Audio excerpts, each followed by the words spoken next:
운전자 조작 없이 스스로 운행하는 자율주행버스가 청주와 세종 구간에서 전국 첫 운행에 들어갔습니다. 법원이 이례적으로 고교 회장 선거에 당선 무효를 판결했습니다. 낙선자가 교육감을 상대로 소송까지 냈습니다.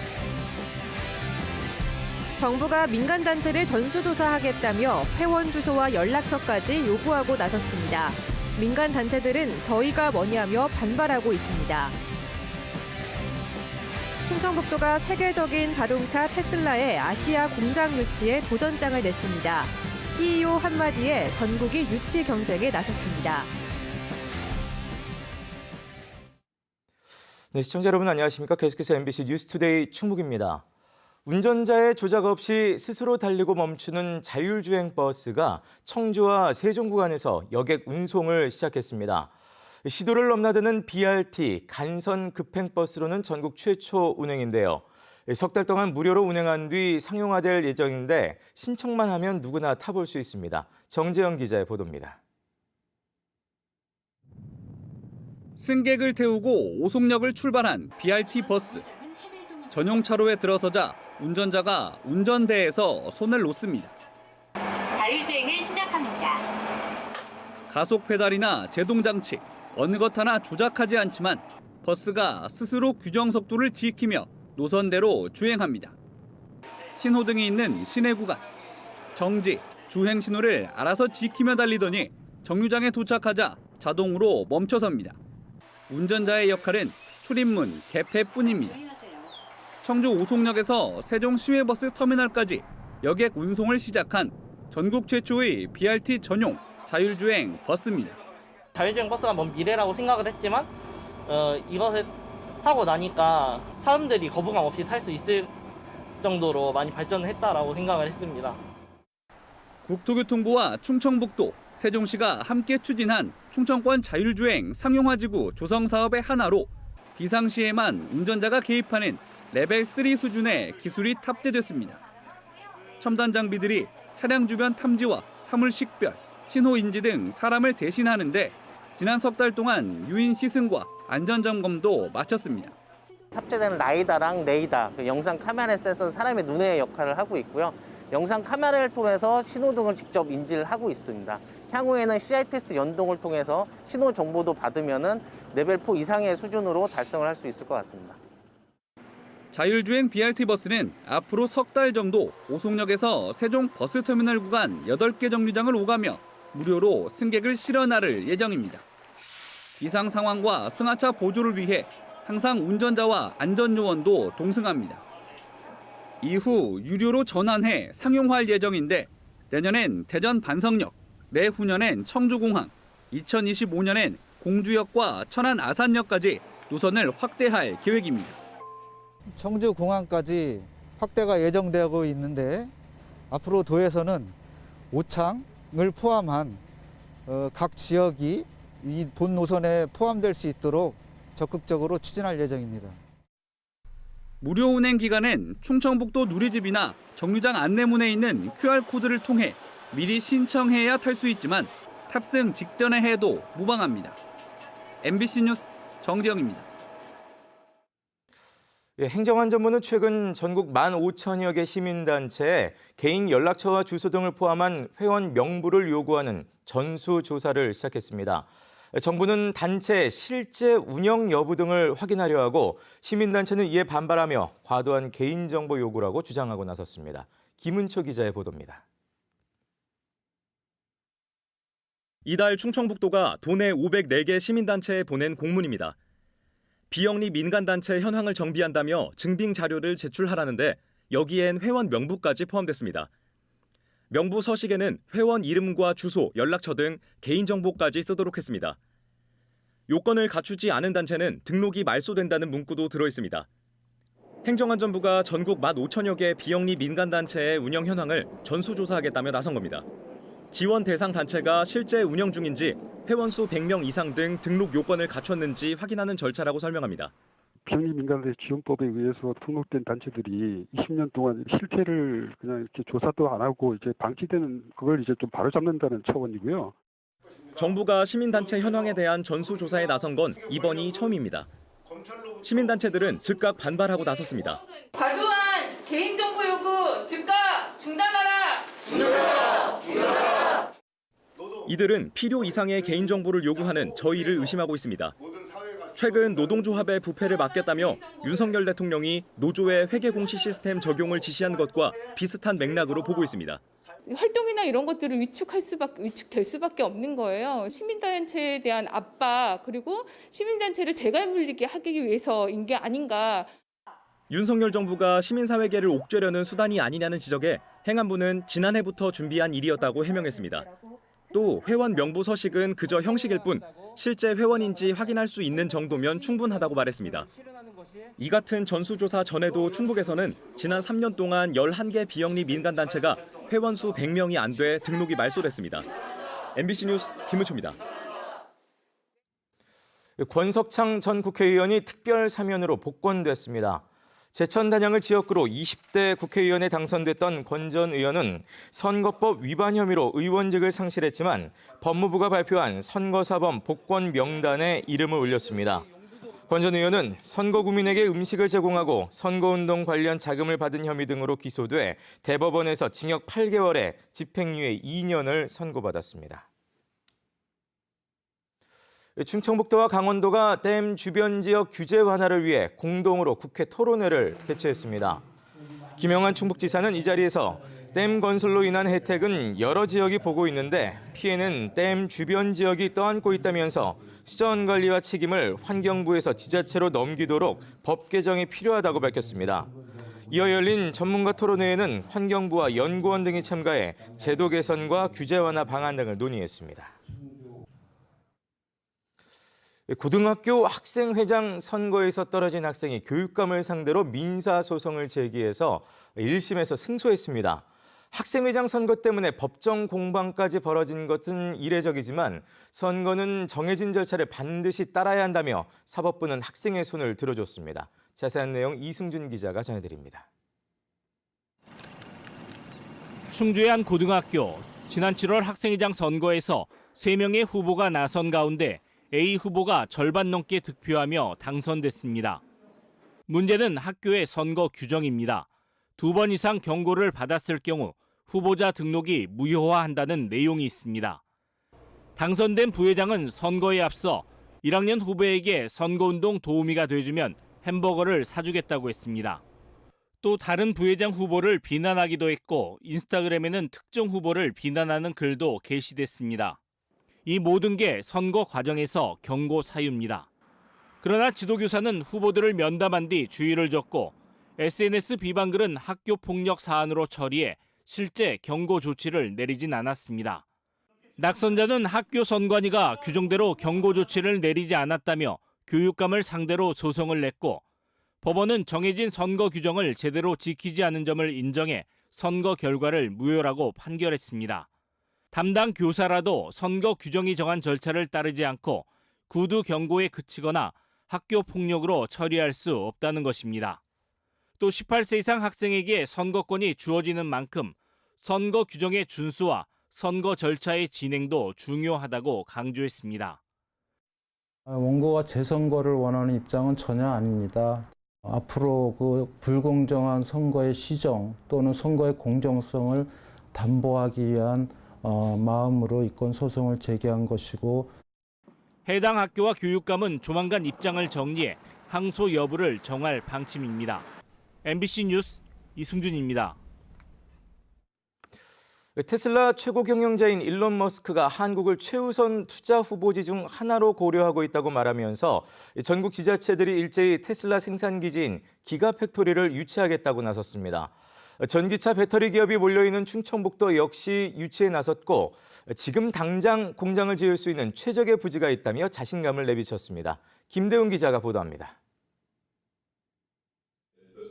지난달 23일 윤석열 대통령은 테슬라 최고 경영자 일론 머스크와 화상 면담을 했습니다. 윤 대통령이 한국을 테슬라 생산 공장 건설 후보지로 검토해달라고 요청하자 머스크는 한국을 최우선 투자 후보 중 하나로 고려하고 있다고 답했습니다. 테슬라는 미국과 중국, 독일에서 6개 전기차 공장을 운영하고 있는데 아시아에서는 두 번째 생산 거점을 찾고 있습니다. 중국 상하이 공장과 비슷한 80만 제곱미터 이상 규모로 내후년 상반기에 착공할 계획입니다. 테슬라의 이런 초대형 생산 공장을 10억을 뜻하는 기가에서 이름을 딴 기가팩토리라고 부르는데 산업단지 한 개를 통째로 쓸 만큼 규모가 크고 고용 인원도 10,000명이 넘을 정도로 많습니다. 테슬라 투자 가능성이 나오자마자 전국 시도가 치열하게 경쟁하는 이유입니다. 충청북도도 도전장을 냈습니다. 전기차에 들어가는 2차 전지 생산 공장이 충북을 중심으로 270여 개나 몰려 있어 완벽한 산업 생태계를 갖고 있다는 겁니다. 바다가 없지만 평택항과 불과 40분 거리밖에 되지 않고 공항과 뛰어난 교통망을 갖춘 점을 강조하고 있습니다. 진천 음성과 보은 제천 등 4개 시군 5개 부지를 산업부에 제출했는데 당장이라도 착공할 수 있는 산업단지도 포함되어 있습니다. 충북은 이제 바로 착공할 수 있는 어떤 최적화된 부지를 저희들은 확보하고 있습니다. 그래서 언제든지 입주가 좀 가능합니다. 테슬라가 한국에 실제 투자를 할지는 아직 결정되지 않았습니다. 정부는 투자 제한 부지를 올해 안에 테슬라에 전달할 예정이며 투자 결정은 내년 1분기 안에 이루어질 전망입니다. MBC 뉴스 김대웅입니다.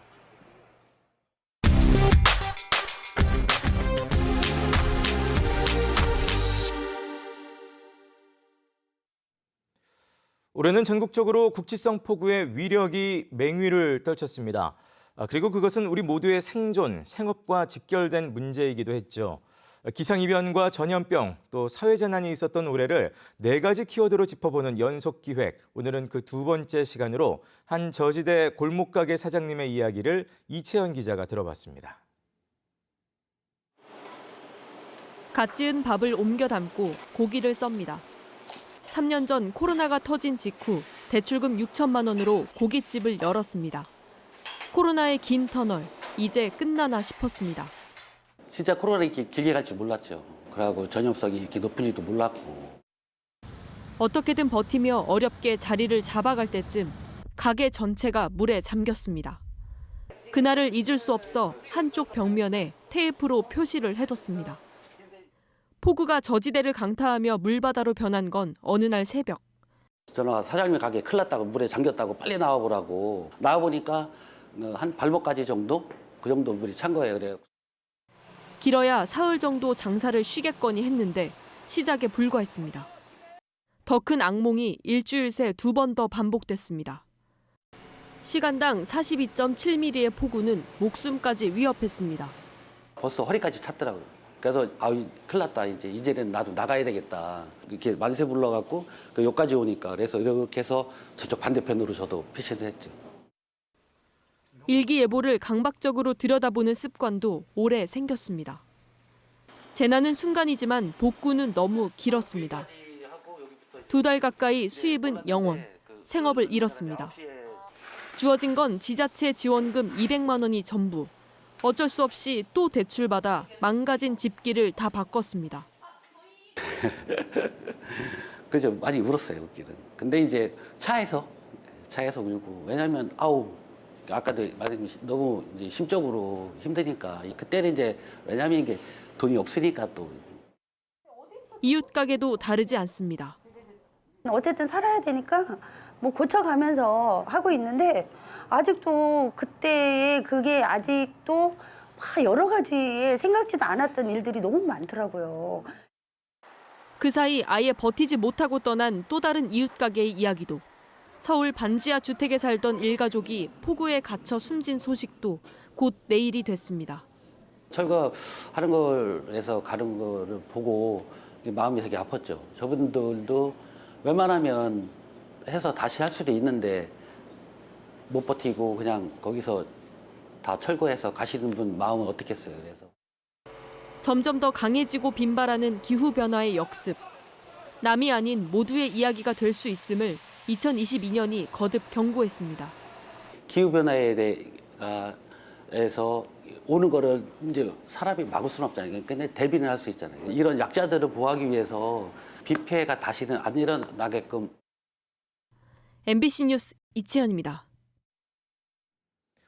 충북의 소비자 심리지수가 넉 달 만에 소폭 반등했습니다. 한국은행 충북본부가 발표한 12월 충북의 소비자 심리지수는 90.0으로 전달보다 2.9포인트 올랐습니다. 지난 8월 90.6이던 소비자 심리지수는 지난달까지 석 달 연속 하락해왔습니다. 한국은행 충북본부는 지난주 청주와 충주, 제천 등 3개 도시에서 400가구를 상대로 소비자 동향을 조사했습니다. 충북대학교 병원 충주 분원 사업이 기획재정부의 공공기관 예비타당성 조사 대상에 선정됐습니다. 충북대 병원은 총 4,148억 원이 들어가는 충주 분원 사업이 정부의 예비타당성 조사 대상에 선정돼 도내 북부 지역 의료 사각지대 해소 가능성이 열렸다고 밝혔습니다. 다만 정부의 사업비 비율이 25%에 불과하고 의료 인력 확보를 위해 충북 지역 의과대학 정원 증원도 필요해 아직 풀어야 할 과제는 많다고 덧붙였습니다. 충북대병원은 또 충주 내 다른 공공의료기관과의 진료권 충돌을 해결하기 위해 위탁 운영 방식을 검토하는 등의 지방정부의 적극적인 개입도 당부했습니다.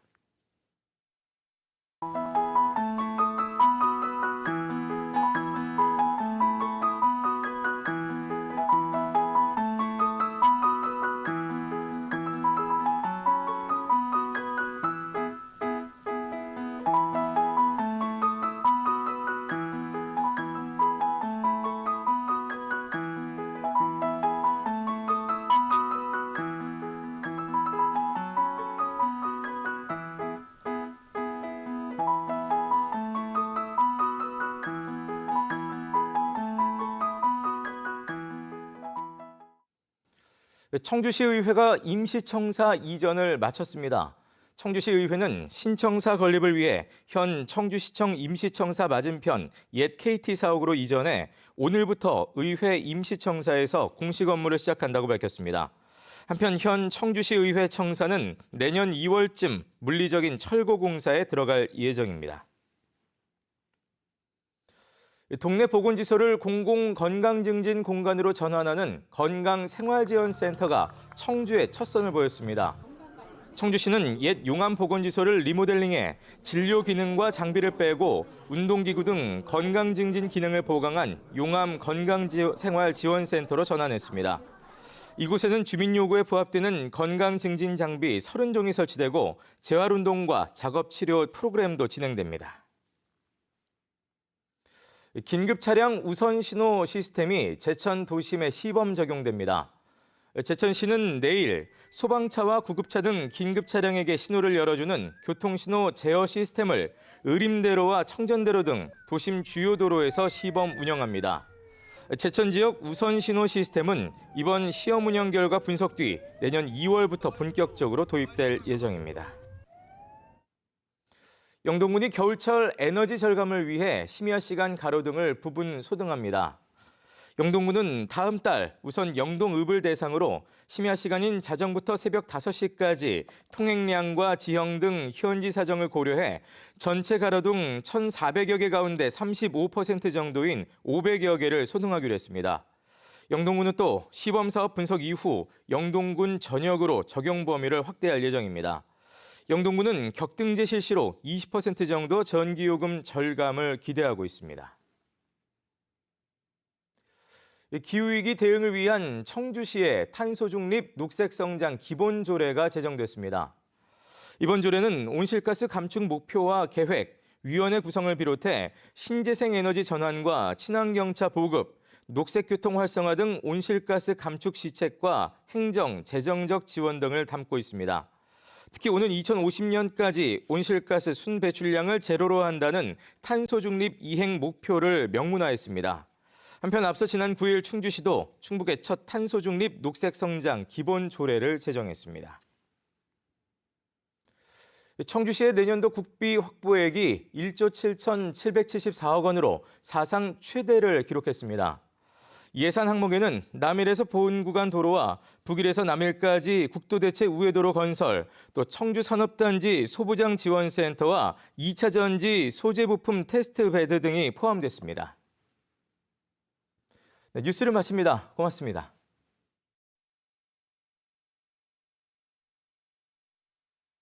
안녕하세요.